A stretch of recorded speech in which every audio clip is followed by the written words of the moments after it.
குக்கரில் கொஞ்சமாக ஆயில் விட்டுக்கலாம். 2லேருந்து 3 டேபிள் ஸ்பூனுக்குள்ளே ஆயில் போட்டுக்கோங்க. அதில் பட்டை லவங்கம் சேர்த்துக்கலாம்.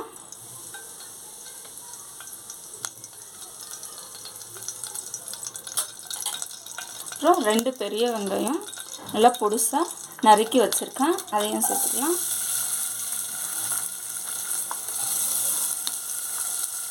சேர்த்துட்டு நல்லா வதக்கிக்கோங்க. நல்லா ப்ரௌன் கலர் வர வரைக்கும் வதக்கிக்கோங்க. எவ்வளோக்கு எவ்வளோ வதக்கிறோமோ அவ்வளோக்கு அவ்வளோ நமக்கு டேஸ்ட்டு கொடுக்கும். நல்லா ஃப்ரை பண்ணிக்கோங்க.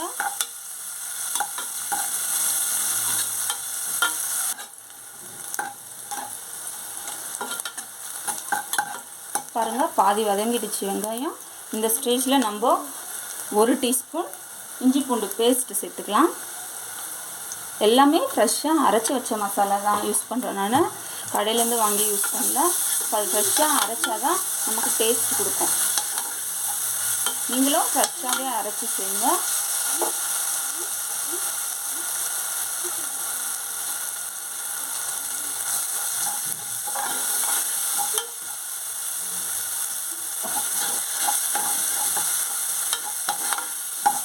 இந்த மெத்தட் வந்து ரொம்ப ஈஸியாக இருக்கும். பிகினர்ஸ்க்கு வந்து ரொம்ப சிம்பிளாகவும் இருக்கும்.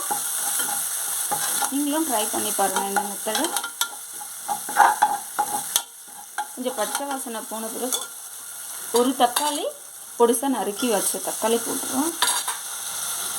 அதையும் நல்லா ஃப்ரை பண்ணிக்கோங்க.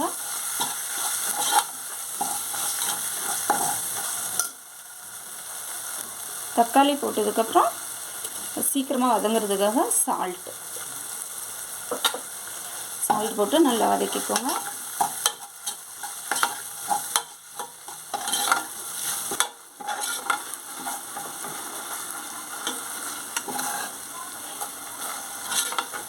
இன்னும் கூட கொஞ்சம் வதங்கணும். இப்போ சிக்கனை போட்டு வதக்கிக்கலாம். நம்ம 200 கிராம் சிக்கன் எடுத்துருக்கேன், அதையும் ஆட் பண்ணிக்கலாம்.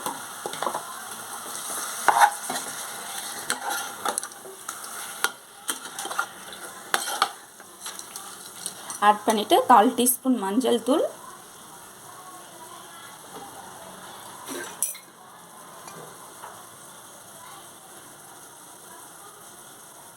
இங்கே மஞ்சள் தூள் வந்து எல்லா ஃபுட்டுக்குமே சேர்த்துக்கோங்க, ரொம்ப நல்லது.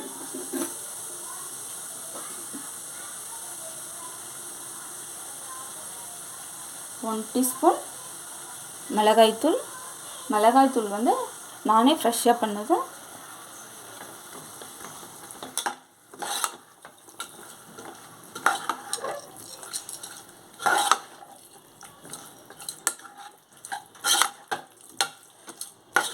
மிளகாய் தூள் போட்டு நல்லா வதக்கிக்கோங்க.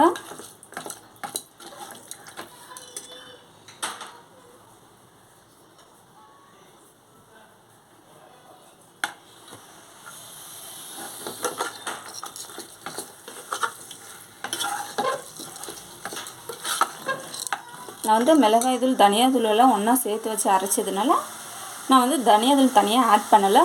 நீங்கள் மிளகாய் தூள் தனியாக தனியாத்தூள் தனியாக வேணும்னா தனியாத்தூள் 1 ஸ்பூன் ஆட் பண்ணிக்கோங்க. 1 ஸ்பூன் ஆட் பண்ணிவிட்டு சிக்கன் மசாலா 1 ஸ்பூன் பண்ணிவிட்டு நல்லா வதக்கிக்கோங்க.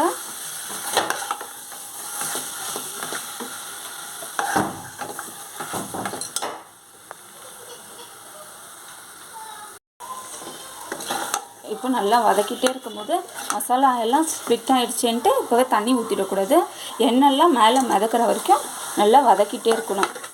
அப்போ தான் டேஸ்ட்டு நல்லாயிருக்கும்.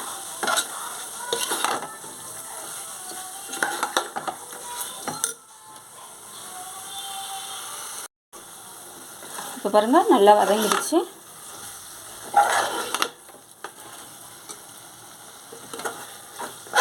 கொஞ்சம் உங்களுக்கு அடி பிடிக்கிற மாதிரி இருந்துச்சுன்னா லைட்டாக தண்ணி விட்டுக்கோங்க.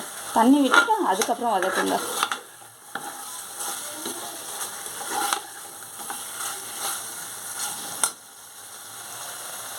நான் கொஞ்சமாக தண்ணி ஆட் பண்ண போகிறேன். இப்போ தண்ணி ஆட் பண்ணிவிட்டோம் வதக்க போகிறோம்.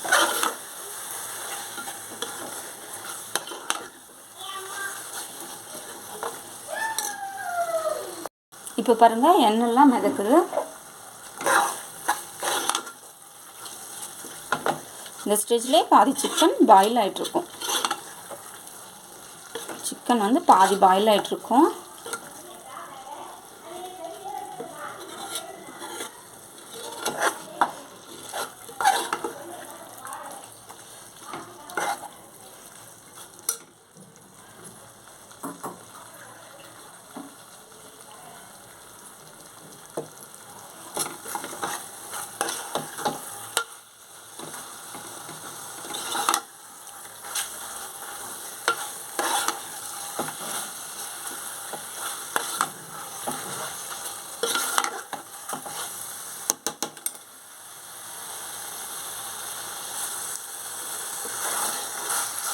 நல்லா வதக்கிட்டு சுற்றி இந்த சைடெல்லாம் ஒட்டிகிட்டு இருக்கு இல்லையா, அதெல்லாம் கொஞ்சம் தண்ணி ஊற்றி அலசிடும்.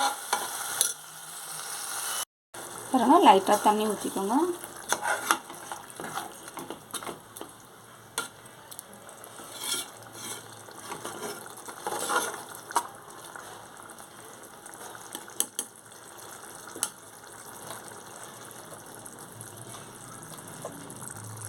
நல்லா கொதிக்க விடுங்க.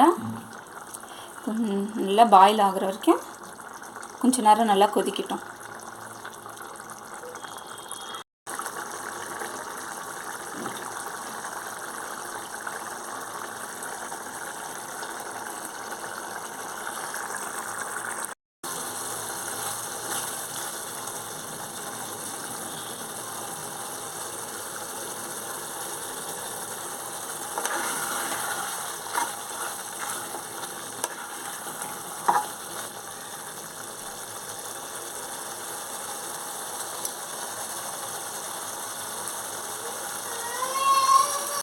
இங்கே பாருங்கள், தண்ணி எல்லாம் போய் எண்ணெய் மேலே மிதக்க ஆரம்பிக்குது.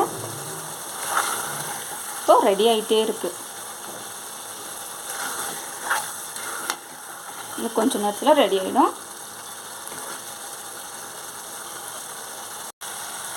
இப்போ பாருங்கள், நம்ம கிச்சன் தொக்கு ரெடி ஆகிடுச்சு. இந்த ஸ்டேஜ் வந்தால் போதும். உங்களுக்கு இன்னும் கொஞ்சம் கிரேவியாக வேணும் அப்படின்னிங்கன்னா கொஞ்சம் முன்னாடியே கூட ஆஃப் பண்ணிக்கோங்க கேஸ் ஸ்டவ்வை. இப்போ இந்த ஸ்டேஜ் வந்தாலே கரெக்டாக இருக்குது. இந்த ஸ்டேஜ் வந்தோடனே கொத்தமல்லி கொஞ்சம் தூவி இல்லை கலக்கிட்டு பிளேட்டில் சேஞ்ச் பண்ணிக்கலாம். இப்போ பாருங்கள், அருமையான சிக்கன் தொக்கு ரெடி ஆகிடுச்சு. இதுக்கு முக்கியமான டேஸ்ட் கொடுக்குறது வந்து நம்ம சேர்க்குற இன்க்ரீடியன்ட்ஸ் தான். இஞ்சி பூண்டு பேஸ்ட்டு ஃப்ரெஷ்ஷாக அரைக்கணும், மிளகாய் தூள் வந்து ஃப்ரெஷ்ஷாக இருக்கணும். அதெல்லாம் கரெக்டாக ஆட் பண்ணால் நமக்கு டேஸ்ட் வந்து நல்லா கொடுக்கும். இங்கே பாருங்கள், இந்த ரெசிபி உங்களுக்கு பிடிச்சிருந்தா நீங்களும் வீட்டில் ட்ரை பண்ணி பாருங்கள். பிகினர்ஸாக இருக்கட்டும், யாராக இருக்கட்டும், இந்த ஸ்டேஜில் இந்த மெத்தடை யூஸ் பண்ணி பாருங்கள். உங்களுக்கு பிடிச்சிருந்தால் லைக் பண்ணுங்கள், ஷேர் பண்ணுங்கள், கமெண்ட் பண்ணுங்கள். மறக்காமல் சப்ஸ்கிரைப் பண்ணுங்கள்.